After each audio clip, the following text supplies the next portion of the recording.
You're listening to Potty Mouth Radio, the home of movies, music, television, and comedy. The following podcast contains spoilers and rude words. We watch a thing. We watch a thing. Hello, everybody, and welcome to a very special episode of We Watched a Thing with Billy and Dave. How you doing, mate? WTF. That's right. We are very honoured and privileged to be guesting shortly on the Countdown podcast. I believe they're very last guests, which I honestly can't feel kind of bad about. No, they've been building up, worst to best. Oh, I'm like, sorry, Joey. You can get someone better than us. No. But so the countdown we're going to be doing is, as Dave alluded to, our big what the fuck moments in movies. And I have interpreted that very broadly. I know that when we were initially kicking it around, it came to us from, we were talking about maybe best twists, but only two of mine, I think, are twists, and the rest made me say what the fuck for other reasons. Yeah, I don't think I've got any quote-unquote twists or things that would make a top 10 twist. Yeah, cool. Mine are more, what I sort of had in mind as the kind of idea for kind of WTF moments is those moments in a film where you literally sit up in your seat and go, wait, fucking what? Yeah. It doesn't.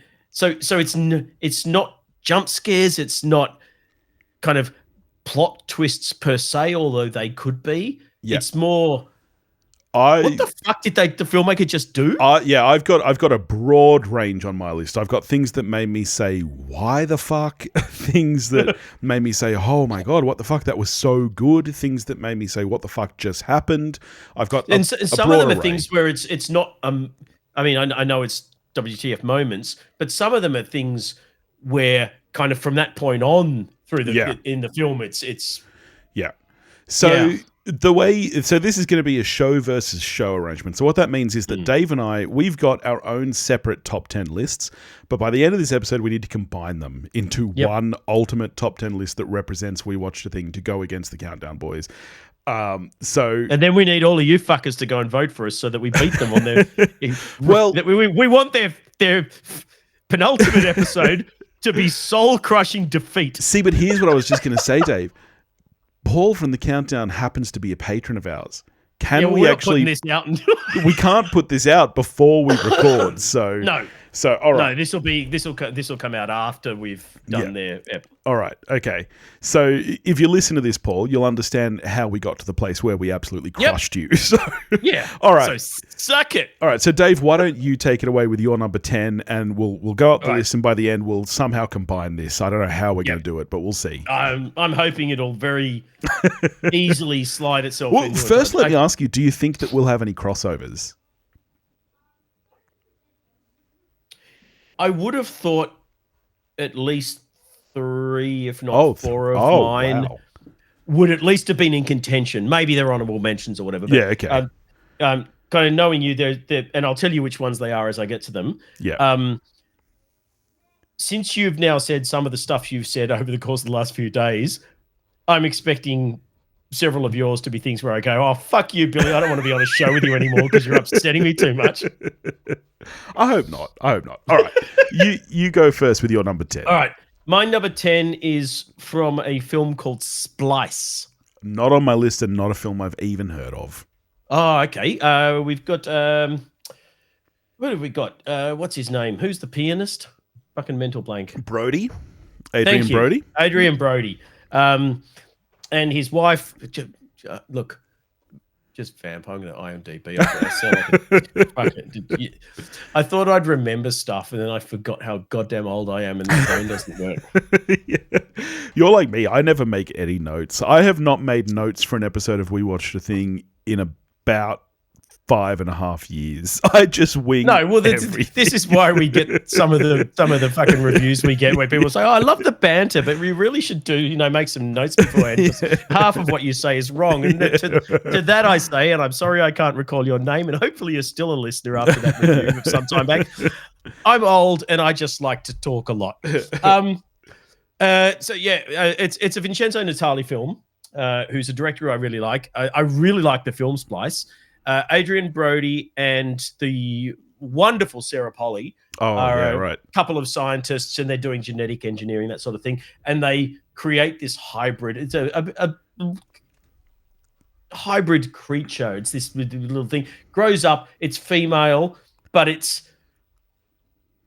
definitely not human looking. Yeah. But by the time it's sort of a teenager, it's got kind of bat wings and 3 fingers and a weird kind of wide head with the eyes too far apart and stuff. The effects are makeup effects are amazing. Brody, from memory, it's I can't recall if it's some of his genetic material that's gone into this thing, but certainly he and Sarah Polley have been raising this thing as their own child. Yeah. But it ages at a faster rate. And by the time it's a teenager, he fucks it. Yeah, okay. Yep. And that's the point in the movie where I went, what the actual fuck? That sounds like a reasonable reaction. Sarah Polley walks in on him, and she is decidedly of the same mindset I was. And why are you fucking our weird scientific experiment alien child? Yeah. Well, I mean, the answer to that is why not? You haven't seen. Well, as weird bat-winged alien-looking hybrids go, I guess she's quite attractive. But yeah, I'm not going there. No, that's okay. No, that sounds completely fair. My number 10 is going to piss you off, and it's going to piss a lot of people off, but I'm adamant that this one is making the show's list because I think it'd be really funny. Here he is. This is where it all comes from. My number 10 is Scott Pilgrim vs. the World, and it's approximately 10 minutes in where I said, what the fuck is this shit? I am a huge fan of the graphic novel series, and I had just finished reading them before this film came out. I dragged Noose to this thing. We were on holidays, and I dragged her to an opening day. I said, I am so excited for this movie. I cannot wait. I'm such a fan of the books. This is such a steaming pile of shit, Dave. I don't understand. I heard, just last week, the Countdown had this on their list of movies that should have done better at the box office or something. Yeah, it should. And it absolutely shouldn't have. This did way better than it deserves. I'm a big Edgar Wright fan, but he fucked this pooch. This, it's just so... It's so far away from what made the graphic novels great. The best thing about the graphic novels is the slice of life. It's 6 fairly long books, and so much of it is just kind of nothingness. And this movie just clung. This movie just clung to the idea of the evil X's and the fights, and then that's all this movie was. And it's fun stuff. It's got no heart to it. So that's my number 10, Scott Pilgrim vs. the World. Jeez. Yeah. That's making the list. It's got to make the list. It can be our number 10. We can lead with it, but it's got to be there. All right, Paul, you're going to win the vote. All right, number 9. This is one of the biggest jaw-dropping moments I remember having in a cinema in the year 1996 when I saw Primal Fear. Okay, yeah. And what is a cracking courtroom drama film. First film by Edward Norton. No one knew who the fuck he was, and he was much like Timothy Hutton in Ordinary People back in 1980. Just this young guy holding his own against some of the best actors in the business, and really impressive. It's moving. You really feel for this young kid. You're on board with Richard Gere, wanting to defend this kid who's wrongfully accused. You've got Laura Linney in there not being annoying. And then after the, spoilers for a 30, 20, 20 or whatever, math that for me, decades old film, you get through the court, they win the court case. He's going to be done for, given psychiatric help and all the rest of it. He's not going to jail. This kid's been saved. And then right at the last minute, just when Richard Gere's saying goodbye to him in the prison cell and is walking off, and then suddenly Norton lets the mask slip, that what you thought was the personality he'd created to protect his psyche from all the abuse is the real him. He is the psycho. Yeah. And Aaron Stampler, the character that he's played for the entire film, he's the fiction. Yeah, he's a character. Okay. Oh my! I mean, since since 96, there's been a lot of films that have kind of done similar twisty things. But in Yes. 1996, audience was just, what the? Yeah. Yeah. No, that's Oh my definitely God. a good call. Yeah. Yeah. It's similar to another film featuring Edward Norton that may be on your list. It won't, but it's Okay. probably an honorable mention, I guess. Yeah. No, same. Not on my list either. But okay, my number 9 is a movie that we spoke about very, very, very recently, Dave. And it's a movie that I really, really like, and I've always really liked. And there's just one moment that made me say, what the fuck? And I still don't fully get it. You tried to explain it to me when we spoke about it. It's the old people in the bag in Mulholland Drive. At the end of the film, everything else about that movie, totally fine for me. I really like the structure of that movie. Nothing else confuses me. At the end of the film, when those little old people come out of that paper bag and I'm just a little bit like, what the fuck are you doing, Lynch? I'll never understand it. I've never understood it. So that's my number 9. That is weirdly serendipitous, because my number 8 is a film by Lynch. Of course. Yep. Jennifer Lynch. Oh, okay. And that is Boxing Helena. Yeah, okay. Yep. Which is an underrated film. At the time, it kind of got derided a little. Oh, she's trying to be weird like Daddy. It's actually, if you go back to it, it's a good film. Yeah. It's weird, but it's good. Basic premise: Cheryl and Fenn kind of gets held hostage, kidnapped, whatever, by the wonderful Julian Sands, and he sort of proceeds to slowly remove limbs, and she ends up just a torso and a head. And then right at the end of the film, she wakes up and it's all a dream. Yeah. And that's when I went, fucking what? No. It does tend to ruin a good movie when that happens. For a lot of people watching that movie, the whole movie was a what the fuck. Yeah. Me, I was on board. I was on board with the dismemberment to keep this poor woman in without limbs and have this weird almost Stockholm syndrome love develop between them, where she comes, whatever. That's all weird but good. Yeah. But then to kind of sack out at the end and just go, oh no, it's okay. She's still got her legs. Yeah. Fuck off. No.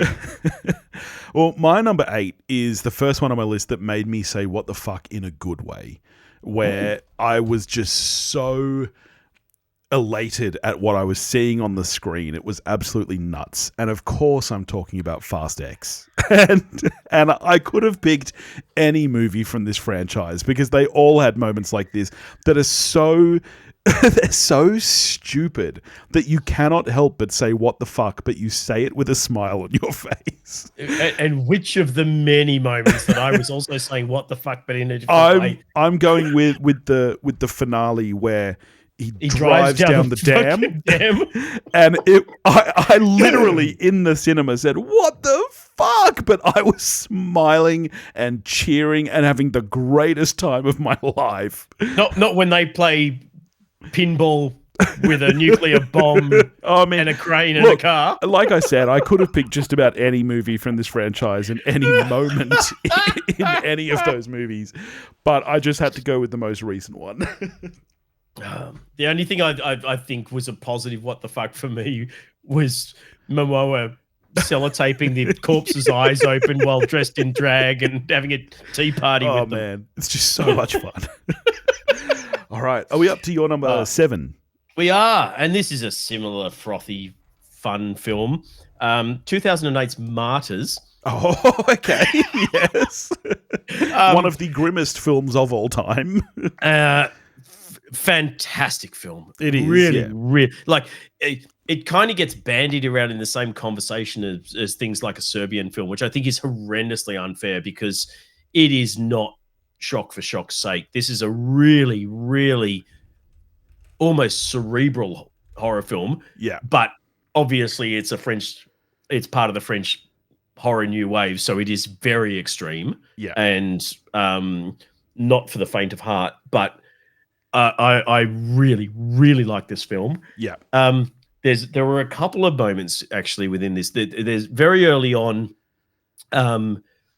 before you get into the plot proper, there's a moment where I was fully taken aback. But what I'm going with is kind of the finale, when you realize kind of what the cult are about, and main protagonist is completely flayed but still alive. Yeah. And just, it's not even what you see in that sequence of the film towards the end.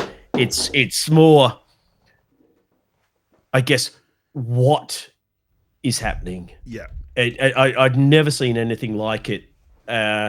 It's sort of touching on almost religious themes, and it's really it's hard to explain without actually seeing it. I have a similar-ish one on my list, not nowhere near as grim as Martyrs, but it's a similar one that got me both, thematically and kind of in that abject, not my number. Well, honestly, I guess, kind of my number 7 as well, actually, which is Men. Another film that I really liked. I didn't even think of it. Yes. A film that I really liked, and I'm one of the only people in the world. No, you and I are both enjoyed that. Yeah, a lot of people did not like that film. But that finale, when he is birthing all of these different men out of his mangina. and I'm not the only one in the cinema who said, what the fuck? A lot of people were saying it in a bad way. I actually really liked the film, and I liked the finale. I love the turn this took. So that's my number 7. Yeah. Oh, great pick. I didn't even think of it. Yeah. And number 6, a little bit more lighthearted. A film I really, really enjoyed called The Hunt. Oh, yeah. A year or two ago. Mads Mikkelsen? No. Different The Hunt. The one with, what's her name? Is it Betty Gilpin, I think? Yeah, I heard about this one. I haven't seen this one, though. Oh, fuck. I don't know what to say about it then. No, fuck, it's your own fault for not watching it. So you start with a whole bunch of random people waking up with like a kind of like almost like a horse bit thing strapped on in their mouth and strapped on with the leather padlocks and things, and they're just waking up in randomly scattered around an open space. And you're following what's her name? Emma. Not Emma Watson, that's Hermione. Emma, who's the Scream Queen's? Oh, Emma Roberts. Yeah. Yeah. So you're following Emma Roberts, as she sort of interacts with all these people, and they find that they all sort of come into this field and find this big crate. Yep. And one of the guys runs out and starts opening the crate, and it's full of weapons. All sorts of different weapons, swords, knives, guns, crossbows, fucking you name it. Yeah. And meanwhile, Emma Roberts has found a key that was taped to the inside of the lid of the crate. And so she pairs up with, I can't remember his name. It's another fairly well-known, you'd know him, young actor guy. Gets the padlocky thing off. He gets his off, and they're kind of like pairing up, and it kind of feels a bit Hunger Gamesy. And then out of nowhere, she gets shot in the head and just falls over dead. Yeah, right. And you're like, oh, what the fuck? That's our heroine. Yeah. And so you follow young dude. I wish I could remember his name because he's been in a shitload of stuff. He's really well known. Yeah, right. You're following him, and he's kind of everyone else is grabbing these weapons. You're following this dude. Yeah. And then you hear this click, and he looks down. He's standing on a landmine, and he blows up. Fuck. And you're like, what the fuck? Oh, that's great. Oh, and then Ike Barinholtz comes in, and you're like, oh, okay. Fuck. Oh, they were just red herrings. It's an Ike Barinholtz film. And then he dies? Barinholtz fucking dies. You go through name actor after name actor after that, and then you end up with Betty Gilpin. Betty Gilpin, who no one fucking knows. Oh, I like that. And then she's your heroine for the whole film. I like that. You would love it. It's really good. That and then sounds you've right got on my alley. your ultimate in the baddies, because it's rich people hunting poor people. Of course. The yes. thing. Man is the most dangerous game. But it's written by Nick Coos from Carlton Cuse and Damien Lindelof, who we all love. Yeah, massive Lindelof fan. Okay, I'm adding that to my watch list. Yeah, no, you'd really like it. It's a lot, and Betty Gilpert. It made me fall in love with Betty Gilpert. She's fabulous. My number 6 is another film that I really, really, really dislike, and this film is more divisive than Scott Pilgrim. I think that there are more people on my side, and I didn't like it before this point, but there's a certain point in the film where something happens that really made me say, "What the fuck?" And I'm talking about District 9. Which starts as a mockumentary, and halfway through completely shifts to an action film. And when that, I already wasn't loving the film, but when that shift happened for me, it did not work at all. And I in the theater yelled out, "What the fuck?" And the rest of the film just gets worse and worse and worse. I do not understand how people like this film. I'll never understand it. What did you dislike about the mockumentary before the flip? Because I understand. I think the mockumentary. There's people that don't like From Dusk Till Dawn for the same reason. Oh, because it's a great movie. See, I like the mockumentary is no doubt better than what comes after. But by the time I saw it, I did see it in cinemas. But by the time I saw it, there had already been a lot of buzz about it. So I think my expectations were just too high. Sure. Because I was like, this is fine. This is it's an interesting premise at least, and it's treated in an interesting way. And then when that shift happens, I was like, okay, no, there's nothing interesting about this. This is just a bad movie. And so that is my number 6, District 9. I disagree entirely. I knew you would. I know all of it. I know most people will. Yeah. No, I do know. Yeah, you're right. There is a significant cohort who don't like that film very much. There's dozens of us. My number 5, going back a fair few years, to a film, and see if you can pick what it is, where for the majority of the film you think there's murders being committed by an elderly lady. When you get right towards the end, and I think it's okay to spoil this film because it's quite well known. This sister of one of the victims goes down into the basement of the house where all of this is taking place. And you think she's confronting this old lady, but when she turns the chair around, it's a skeleton. The old lady's been dead for years. Yes, and then you're talking about Psycho. Yeah. And then her son comes in a wig. I mean, I don't have this on my list. I didn't consider it, but it's an excellent call. And in fact, I thought about it only earlier when you were talking about The Hunt. And I was like, oh, fuck, honestly, you could have Janet Leigh dying in the shower in this film. In this list. You could have Drew Barrymore at the start of Scream on this list. Like, I think that was fuck. We may end up putting that in the top 10, even though it's not in either of our lists. Yeah. Because that is another. I was more the shock of the shower scene in Psycho is not kind of where my head was at with the what the fuck moments. It's more, this is not at all what I thought this film was doing. Yeah. You have flipped the fucking No, you're right. The ending completely. is like, that's a great call. Like I said, not on my list. And to be honest, I'm going to tell you up now, I don't have honorable mentions, really. I mean, like, there was other ones that came into my head, but I didn't write anything down, so I don't have any to list. But yeah, no, that's an excellent call. I'm seriously going to put, when we get to the end of this and start, I'm going to put Scream back into contention as for the fight, because I think the opening of that, when it happened in I'd cinemas, be happy to have that there. Yeah, that fucking floored everyone. 100%. It hadn't been done before. Yeah. All right. Well, my number 5 is the most recent film on my list by far, and it's Parasite.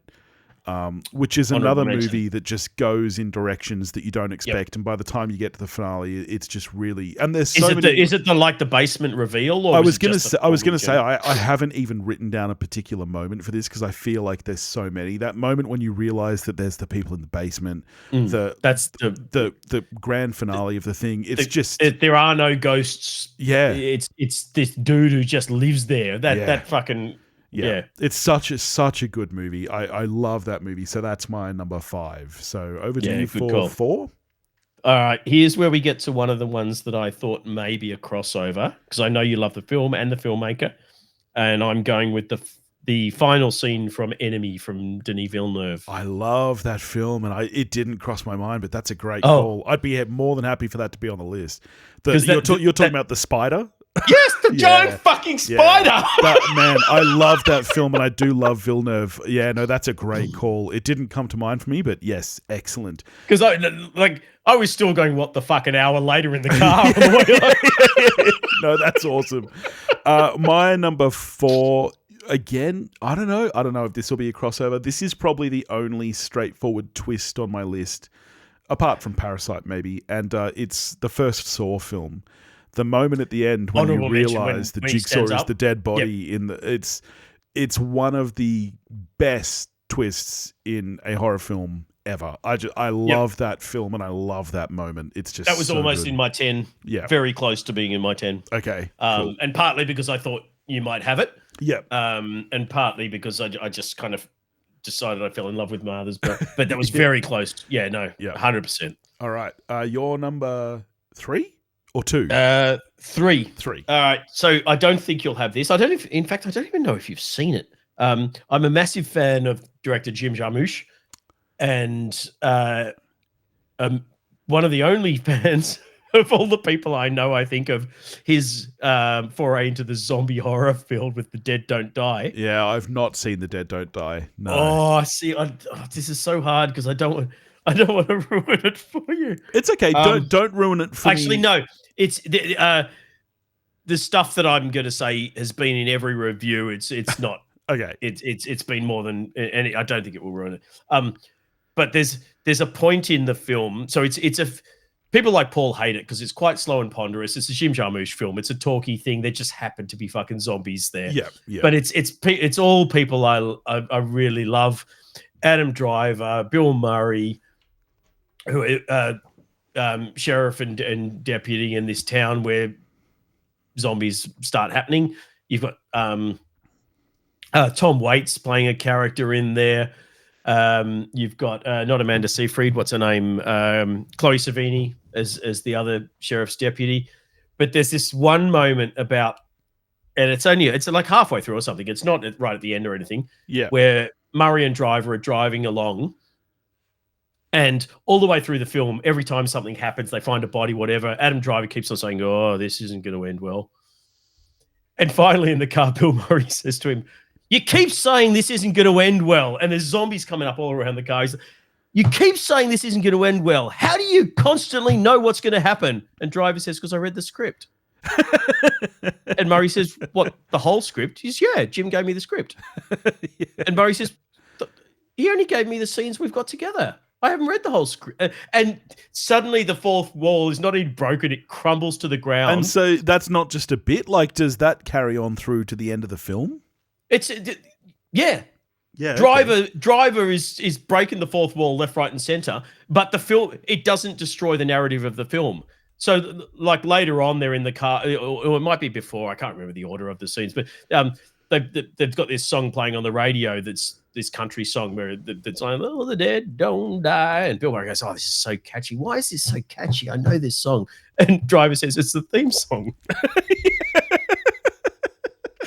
It's the best fourth wall breaking I've ever seen. And the first time that happened, I sat bolt upright in this room and went, "What the fuck are you doing, Jim? Yeah. This is melting my brain." Yeah. Okay. That's very interesting. Okay. All right. My number 3 is the first film that made me say, "What the fuck?" on an internal level. Ooh. And this is an out there choice, but I'm going with Up, where I've told this story before, but when my wife and I saw Up in the cinema, first 10 minutes of the film happened. Amazing. And I could not stop crying. I mean, I physically could not stop crying for the entire, like, not just the rest of the film, the rest of the night. Like, the lights go up at the end of the film, and I turn to my wife and say, "Can people tell I've been crying?" And like she did not know how to answer me because of how ridiculous the question was. She had to drive home. I could not drive because I was crying. We had to put Friends on, and I fell asleep crying. And it's the first time that's ever happened to me. Where after those 10 minutes, I just had to say, what the fuck is actually happening to me right now? Like I don't understand. But something about that sequence affected me on such a deep level. That is one of the finest pieces of film ever created. It's insane. Which is what makes the entire rest of the film such a letdown because because that's the thing. The rest of the film is just a regular fucking Pixar movie. The rest of the film's not that good. Like I will never rewatch Up, partially because I don't want to experience that again, but secondly because I don't think it's worth rewatching. I don't think the rest of the film's that good. I actually think they should that introductory bit should have been a short film. Yeah. And it would have been I don't know if you've seen the Pixar short film Bao. Yes, yes. Perfect short film. Yeah. Again, makes me well up. Like it's so moving. Yeah. It doesn't need more. The rest of Up is fine. It's just a Pixar movie, but that opening sequence should be a short film, and it would be a 5 out of 5 amazing masterpiece. Yeah. But that's the thing. Something happened to me there, and not just you, mate. I think there's a lot of people that something happened to watching that. Yeah, I could not. I was broken inside. So that is my number 3. Kind of feel bad going from that to a Michael Haneke film, but to a what film? Michael Haneke. I'm going with Funny Games. Oh yeah, okay. The original. Excellent film. Where amazing film, but talk about subverting the genre. You get to the point where normally people get one up on their captors and the tables start to turn. Yeah. And that happens. And then he pulls out a fucking remote, pauses and rewinds the movie. Yeah. And erases the happy ending. And yeah. It's wild. That movie is wild for so many reasons. But yeah, no, that's an excellent call. It's not on my list. I did consider it. But yeah, no, excellent call. All right. My number 2 is another movie that I like that I know a lot of the rest of the world hates. I know that Paul hates this film. I can't remember if we've discussed this. I don't know if you enjoy it. I don't know, but I want it on the list if Paul hates it. But I am going with Darren Aronofsky's Mother. Honorable mention. Yeah. Yep. Yeah. It's the scene for me. I'm really hungry at the moment, so. Yep.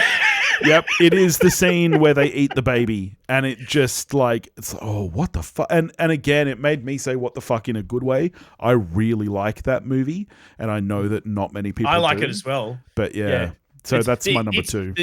That and Men are the ones where you and I are standing on this tiny little mountain of 2. Yep. I tell you what, though, I'm not good enough. You probably are. I want a fan edit where you watched Mother all the way through to that point, and then Fat Bastard walks in and goes, "That looks like a baby. I want my baby back ribs. Get in my belly." Yeah. Yeah, no, big fan of Mother, and that movie absolutely made me say, what the fuck? Yeah. Oh, yeah. Yeah. As I said, honorable mention for me as well. All right, number 1. This was always my number 1. This destroyed me in the cinema when I saw it, and let me work out how old I would have been. I know I didn't see it when it came out, but I think I saw it at a revival. So it came out in 1969 when I obviously wasn't born. I think I saw it at about the age of 6 or 7. Yep. And that is On Her Majesty's Secret Service. A Bond? Not On Her Majesty's. What am I doing? Yes, On Her Majesty's Secret Service. Okay. Absolutely a Bond film. Not seen it. I'm not a huge Bond fan. The only Bond film with Aussie George Lazenby. Yep. Highly underrated. It's one of the best Bond films as far as I'm concerned. Telly Savalas in it, being amazing. But it's the only film where Bond actually gets married. He marries Diana Rigg. And the closing scene of the film is them, as in Bond films, driving around beautiful, windy European Yep. seaside cliffs. They've just gotten married. She's still in her wedding dress. I think they possibly still even have cans being dragged behind the sports car. Yep. And then another sports car comes up alongside them, machine guns ring out, and Diana Rigg's dead. Yep. And Bond is the end of the film is Bond cradling her in his arms, and someone coming up going, "Are you okay?" And he says, and him saying, "No, it's okay. There's no rush. We've got all the time in the world." And I was in the cinema going,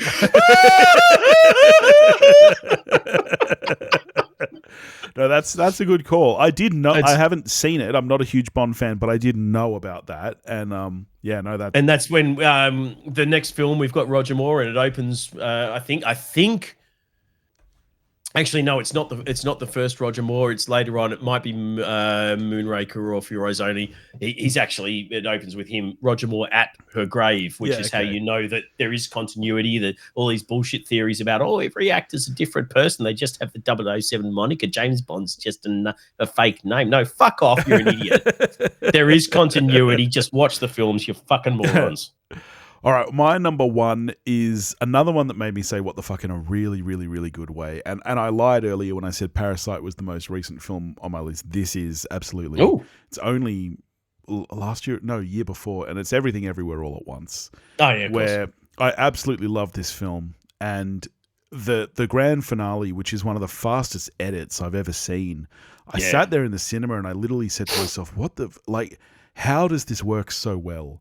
How does somebody put this together? Like it absolutely blew me away. Like as an aspiring filmmaker, as someone who's always wanted to write, who's always wanted to create, to see something like this on the big screen and for it to be such a hit that it was and to be so well received, it really, really blew me away. And I literally just said, what the fuck to myself. Like it was, I loved it. And it exponentially more for you, but even as someone who's done even a modicum of editing, watching that sequence, it even I was away. Like, oh my God, how many thousands of people and thousands of hours did it take to do this? Because this is the most incredible shit I've ever seen. It's not only the most edits per second I've ever seen in anything, but so worthwhile as well. Like it means so much. You could stretch that thing out so that it was slow and it would still make sense. This isn't random chopping. No, that's right. Every single cut is intentional. It was amazing. Yeah. So that's my number one. So all right. So how do we go about combining this then? Should we take it offline to do the combination, or should we try do it here on mic? Have you? So you've been writing down my choices as well, have you? You've got like a list there of all of them together. No, I saw you with your pen. I was like, what's he writing down? Okay. All right. I think that your Bond pick should obviously be there, and because it was your number one, I think that's absolutely on the list. Is there? Because I've got some from mine that I wanted to mention here, but I don't mind not making. Like, I'm happy for Psycho not to make it, for example. Yeah, I felt like it should be mentioned. Okay, but I don't have the attachment to it that I do, for example, Bond or Funny Games. That's a good point. Maybe that's what we do. Maybe we go through and we're like, okay, these are the ones I really want to mention. Yep. I want Scott Pilgrim to be on the list. So I'm going to put a... what else? Okay. I think I do want Saw to be there, and especially since it was an honourable mention for you as well. 100%. I'm happy for that in there. Up and Everything Everywhere. So that's 4 from me. And then maybe I scrap all the rest of mine and we put Scream in. What from your list do you really want in? I really want Bond. I really want Funny Games and The Dead Don't Die, because those are the three where I literally sat up in the cinema. Yeah. I think if it's one that you were considering, maybe Enemy's a good one as well. Yeah. Let's put Enemy in. Yeah. I'm fairly loose on the rest of mine. Psycho, The Hunt, Martyrs, Boxing Helena, Primal Fear, Splice. I would like Scream in there. Let's put Scream in. And then what about thought of it? What about if we put Mother in as the other one, since that was another one that was on your kind of honorables and we know that Paul hates it? Yes. Okay. will eat a baby in his face. He also hates men. What would you rather put on, men or mother? If I were doing men is one I would have thought of. All right, I would never. I wasn't close to including mother. Okay, let's do men then. Let's do men. Yeah. Okay, so. Okay.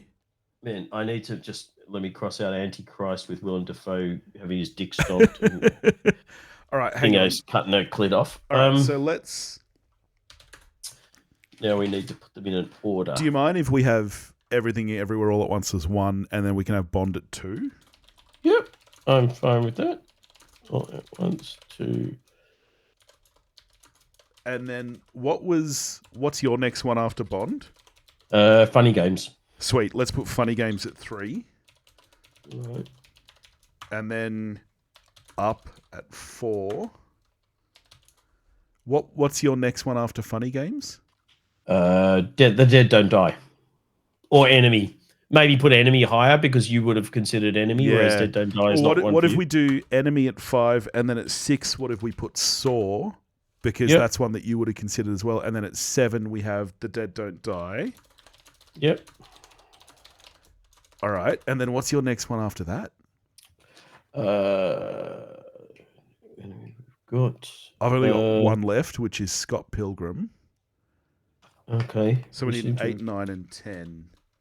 We've got Saw. Have we put Saw? Yeah, we've got Saw at 6. Saw.